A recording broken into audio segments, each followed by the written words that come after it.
কালকে জানাজার কে সামনে রেখেই একদিনের একটি জাতীয় ছুটি ঘোষণা করা হয়েছে, সরকারি ছুটি ঘোষণা করা হয়েছে।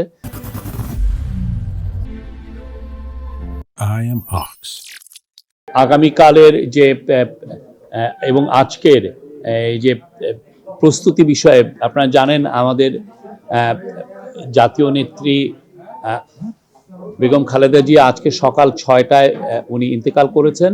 তো উনার জানাজা, উনার দাফন, এগুলো বিষয়ে এবং এটার নিরাপত্তা বিষয়ক যে সমন্বয়, এটা নিয়ে আজকে একটা সভা হয়েছিল। সে সভার সভাপতিত্ব করেন জাহাঙ্গীর আলম চৌধুরী, লেফটেন্যান্ট জেনারেল। উনার আরও যারা ছিলেন, ডক্টর ফজলুল কবির খান ছিলেন, রিজওয়ানা হাসান ছিলেন, উপদেষ্টাদের মধ্যে আসিফ নজরুল ছিলেন, ডক্টর আসিফ নজরুল, আদিলুর রহমান খান ছিলেন, আমাদের ধর্ম উপদেষ্টা FM খালিদ হোসেন ছিলেন, আমাদের কালচারাল অ্যাডভাইজার মোস্তফা সারোয়ার ফারুকি ছিলেন, এবং national security adviser doctor Khalilur Rahman ছিলেন। অন্যান্য উচ্চপদস্থ যত সিকিউরিটি আমাদের এজেন্সি আছে, পুলিশ, বিজিবি সহ সমস্ত সিকিউরিটি এজেন্সির প্রধানরা ছিলেন সেখানে। ডিএমপির প্রধান ছিলেন, মিলিটারির তরফ থেকে principal staff officer of the chief adviser উনি ছিলেন লেফটেন্যান্ট জেনারেল কামরুল হাসান, এবং বিএনপির তরফ থেকে বাংলাদেশ ন্যাশনালিস্ট পার্টির উনি চেয়ারপারসন ছিলেন।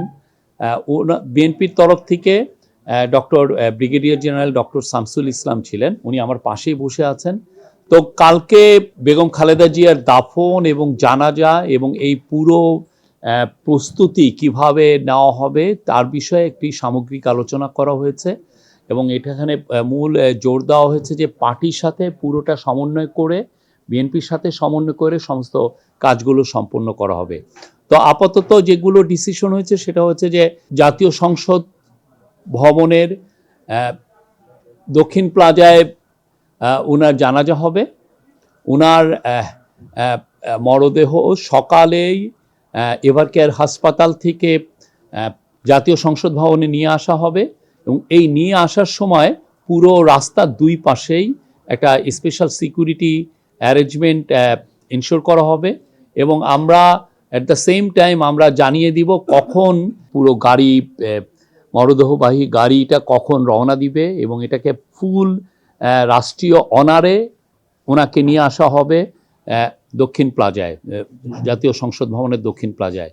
সেখানে জানাজা হবে। জানাজায় মাননীয় চিফ অ্যাডভাইজার থাকবেন, আর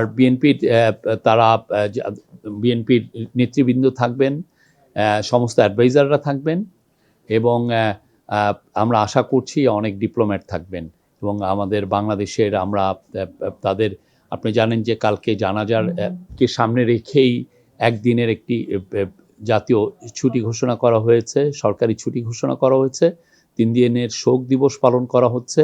আর পুলিশের তরফ থেকে, সিকিউরিটি এজেন্সির তরফ থেকে প্রত্যেকটা বিষয় আবার নতুন করে রিভিউ করা হয় কিভাবে।